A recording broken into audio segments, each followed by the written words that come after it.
All right, welcome back everyone to the deep dive. Hello. Today, we're doing something a little different, actually. We're digging into some personal notes from a listener. Yeah, it's pretty interesting. It's like a snapshot of discovery right Yeah. there in a garden nursery. Exactly. So the notes are called Ground Orchid Gardening Notes, Part 553, dated June 2nd, 2025.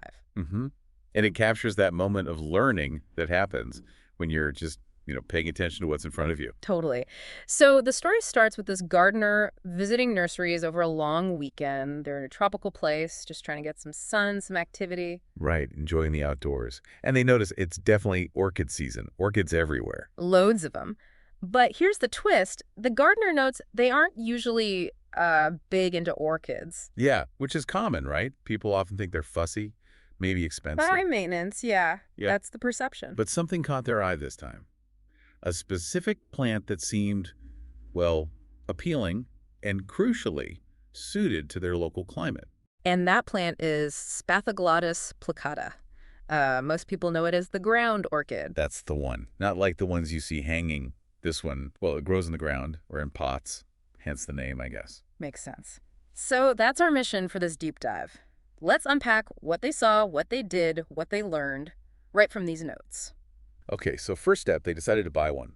Cost about 12 Malaysian ringgit just to try it out, see how it does. A little experiment. Exactly. And normally, maybe you let a new plant sit for a bit, acclimate. Yeah, definitely. Let it get used to its new surroundings. But, long weekend, they had the time, so they decided, let's just pot it up straight away. Ah, okay. And this is where the real, hands-on learning started, right? During the transplanting. Precisely. The first thing they jotted down, the plant was already pretty root-bound. Okay, so roots fill in the whole pot, circling around. Yep. That's the plant basically shouting, I need more space. Seeing that confirmed, it was definitely time to repot. It's like direct feedback. Direct feedback. I like that. And they didn't just say bigger pot, did they? They had a specific idea. Right. This is where the practical side comes in. They figured it needed a pot maybe 2 to 3 fingers wider than the root ball itself.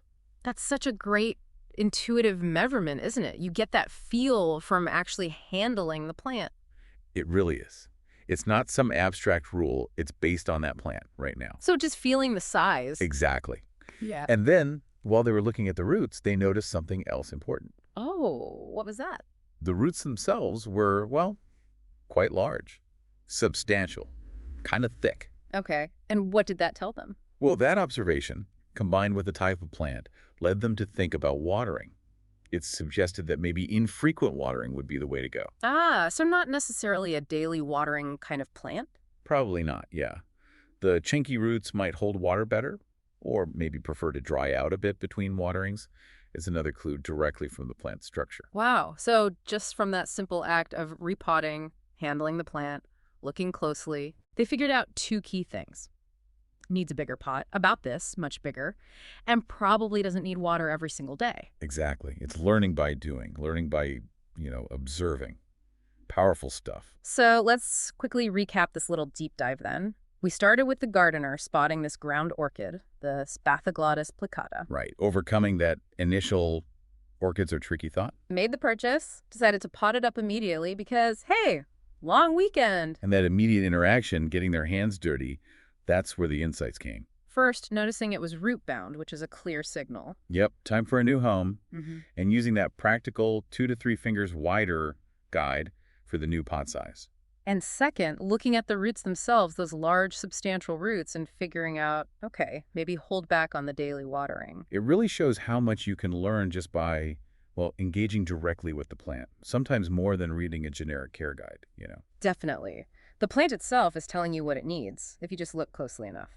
It's amazing, isn't it? All that crucial info, just from checking out the roots and its condition in the pot.